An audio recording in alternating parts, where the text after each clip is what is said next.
20. Yes, a full 20 mysterious consoles. Some changed the game, others faded into history. From Atari to Nintendo, which consoles were forgotten and which paved the way for the rise of the NES? Buckle up, the time machine starts at 20. Let's get started. Enjoy the video. 20. Interton VC4000, 1978. German Courage. A voice from Germany in 1978. We'll challenge Atari, they said. The result? The Interton VC4000, which you've probably never heard of. A company called Radofin thought Europe didn't need Atari. The Interton VC4000 was born. German menus, European standard design, PAL system optimized.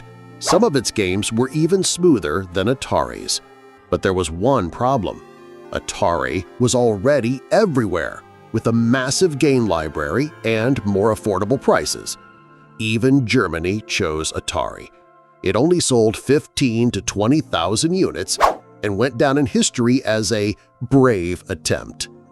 Back then, every country thought they could make their own Atari killer. Germany tried and failed. But you have to appreciate the courage of those who tried, right? If Germany dared and failed, what did Japan do? The situation there was much more tragicomic. Bandai's story will surprise you. 19. Bandai Supervision 8000, 1979. Japan's expensive dream. 59,800 yen. In 1979, you could even buy a small car in Japan with that money. What was Bandai thinking?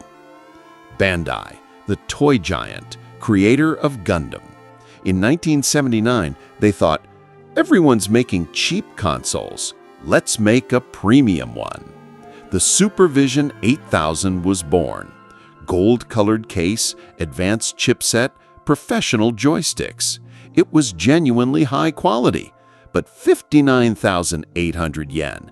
This was 3 times the price of the Atari 2600. The result? Only 20,000 people paid for this luxury. The game library was also limited to 10 to 12 games. Bandai learned this lesson. Luxury doesn't work in game consoles. Fun does. Bandai's mistake was simple, not knowing the customer. In 1979, people buying game consoles weren't looking for luxury, they were looking for entertainment. This lesson still applies today. Speaking of being expensive and unsuccessful, what about consoles that tried to be hybrid and ended up confused? VTech's Creativision had a complete identity crisis. 18. Creativision, 1981. Identity crisis. You say you're buying a console, a computer comes out. You say you're buying a computer, a game console comes out. VTech made something like this in 1981. VTech, Hong Kong-based tech company. In 1981, they thought, why do people buy Atari or Commodore? Let's make both. Creativision was born. Basic configuration as a game console, add a keyboard and it becomes a home computer. Perfect plan on paper, disaster in practice. Not as good as Atari in game mode, not as powerful as Commodore in computer mode. Because it tried to do both things, it couldn't master either. After paying $295, people were asking, what exactly is this? The funniest part? Their ad said, the most versatile system. Not versatile, just confused. Creativision's story is actually the story of the 80s tech industry, the let's make a machine that can do everything mindset. But customers want clear identity, not hybrid identity. Speaking of hybrid identity, there was a completely different approach in Japan. Epoch Company made pure consoles, not hybrids, but their timing was terrible. Cartridge system 2 years before Nintendo. 17. Epic Cassette Vision, 1981. Early geniuses. 1981, Nintendo Famicom is still on the drawing board. But in Japan, a cartridge-swapping console is being sold. Epic Cassette Vision, a genius who came too early.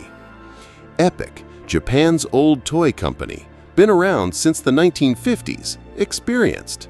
In 1981, they said, if Atari is swapping cartridges, let's do it too, but Japanese style. Cassette Vision was born. As the name suggests, cartridges were cassette-shaped, compact, cute, typical Japanese design. 12 different games came out, simple but fun. The problem was timing. In 1981, the Japanese market wasn't ready for consoles yet. Arcades were king, home gaming was niche. Epic released the right product at the wrong time. 2 years later, Nintendo Famicom came out and changed the world. All of Epic's pioneering work was forgotten. It remained as a footnote in history. Epic's story teaches us that timing is everything.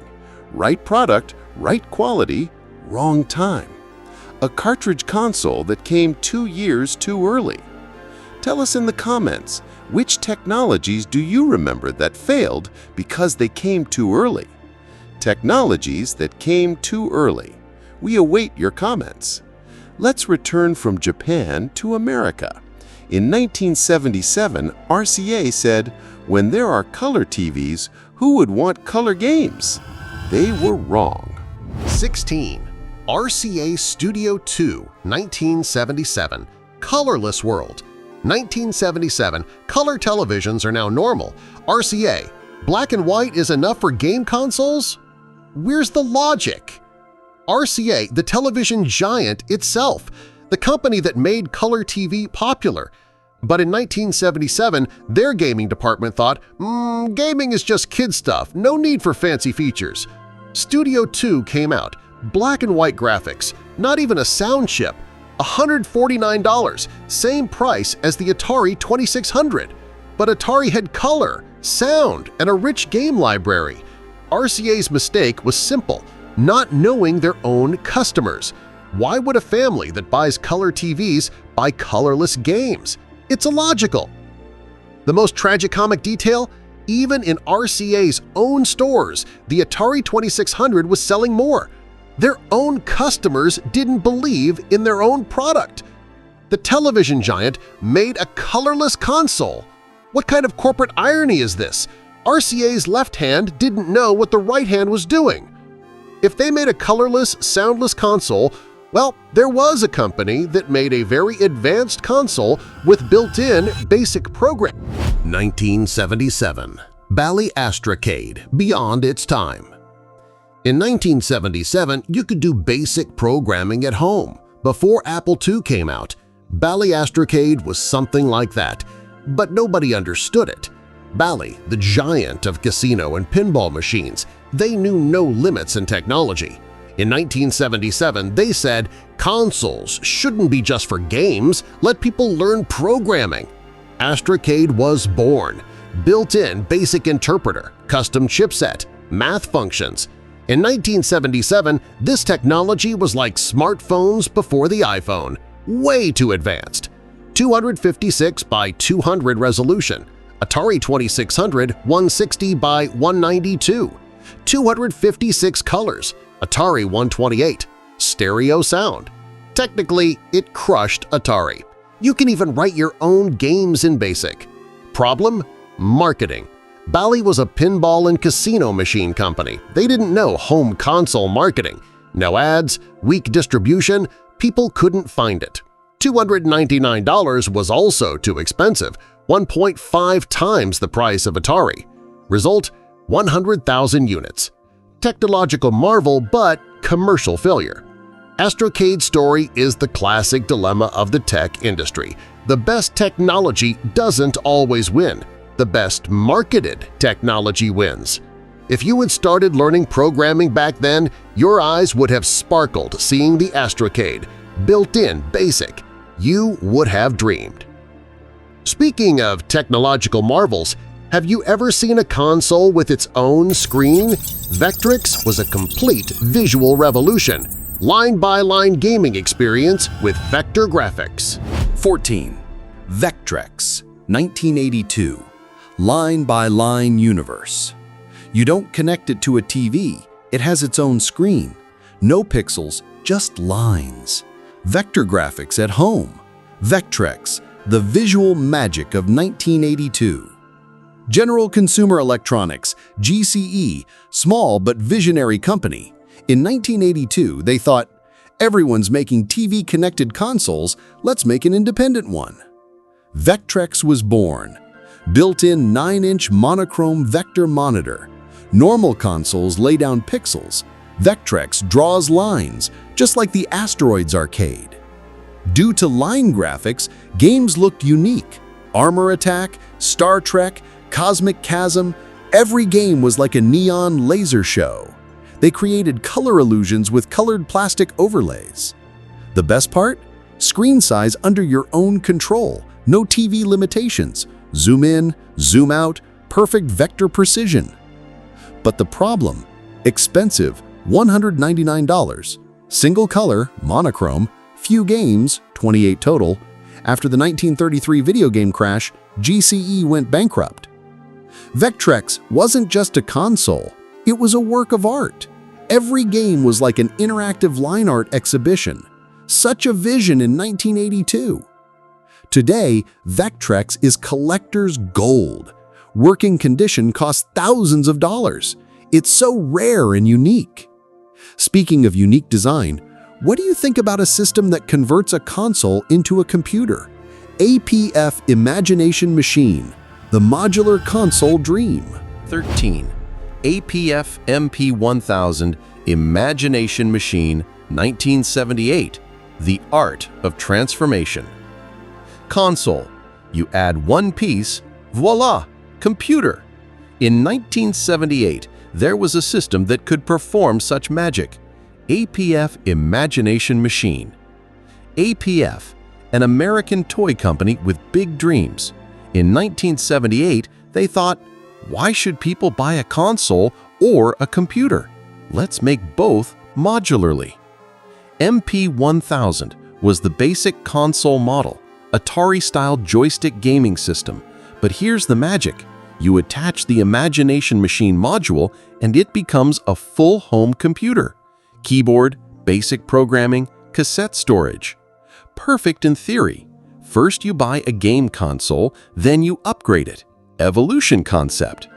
12 games came out for MP1000. Simple but functional. Hangman, Tic-Tac-Toe, Rocket Patrol. In computer mode, you could learn BASIC. Problem? Identity crisis. The gaming community wanted a console. The computer community wanted a full computer. The hybrid couldn't satisfy anyone. Plus, APF was a toy company, no tech marketing experience. APF's modularity vision became reality 40 years later in smartphones, a concept that came too early in 1978. Modularity can be expensive. So what about a cheap console strategy? Emerson Arcadia 2001, a full console for $99. But was being cheap enough? 12. Emerson Arcadia 2001, 1982. The cheapness strategy. $99. That was very cheap in 1982. ColecoVision was $175. Atari 5200 was $269. How did Emerson make a console for $99? Emerson Electronics. They make TVs and radios, entering the console market. 1982 market analysis. ColecoVision is expensive. Atari is aging. There's a gap. Strategy. Cheap console, quick market entry. Arcadia 2001 was born. $99, half the price of competitors. Clear marketing message. Why pay more? Cat traps instead of Pac-Man. Alien invaders instead of Space Invaders. No originality, but cheap. Hardware was adequate. Games worked, had sound, had color. The problem? When it's cheap, it feels cheap. Build quality questionable, joystick felt like plastic, games weren't inspiring. Sold 200,000 units, a respectable number, but zero long-term impact. People learned the truth: you get what you pay for. Arcadia 2001 taught us the limits of budget positioning. You can be cheap, but you can't look cheap. There's a difference. Cheapness is a temporary strategy. But what about historical importance? Fairchild Channel F, the first cartridge console, even before Atari. But why was it forgotten? Scene 11. Fairchild Channel F, 1976. The Forgotten Pioneer. Which was the first cartridge-swapping console? Atari 2600? Wrong. Fairchild Channel F, 1976, 1 year before Atari. Fairchild Semiconductor, one of the giants of microprocessor technology, company that rivaled Intel. In 1976, they said, "Enough Pong clones, let's make a programmable console." Channel F was born. You could insert and remove cartridges called video carts, a world first. Fairchild F8 microprocessor, 64 by 64 resolution, games built into the joystick. 26 video carts came out. Video Olympics, Space War, Math Quiz, simple but revolutionary concept. One console, infinite game potential. Jerry Lawson, African-American engineer, lead designer of Channel F, the invisible hero of video game history. Without him, the cartridge system might never have existed. But here's the tragedy. 1 year later, Atari 2600 came out. Stronger marketing, better games, Atari brand power. Channel F became a footnote in history. Fairchild's mistake: perfect technology, poor execution. Perfect engineering, marketing disaster. They understood the importance of marketing even before Steve Jobs was at Apple. Let's remember Jerry Lawson, the real father of the cartridge system. African-American engineer, pioneer in the tech industry in the 1970s. Inspiring. And there you have it, numbers 20 through 11, the brave ones, the pioneers, the consoles that dared, dreamed, and got crushed by history. From Germany's courage to Japan's expensive mistakes, from colorless screens to vector-drawn universes, these machines may have lost the war, but they shaped the battlefield. But now, the real story begins. Numbers 10 through 1, the legends that actually changed the world, the consoles that defined childhoods, rescued an entire industry, and built empires that still stand today. Part 2 is coming. Subscribe, hit the bell, and tell me in the comments, which console from today's list surprised you the most? See you in Part 2. The countdown continues.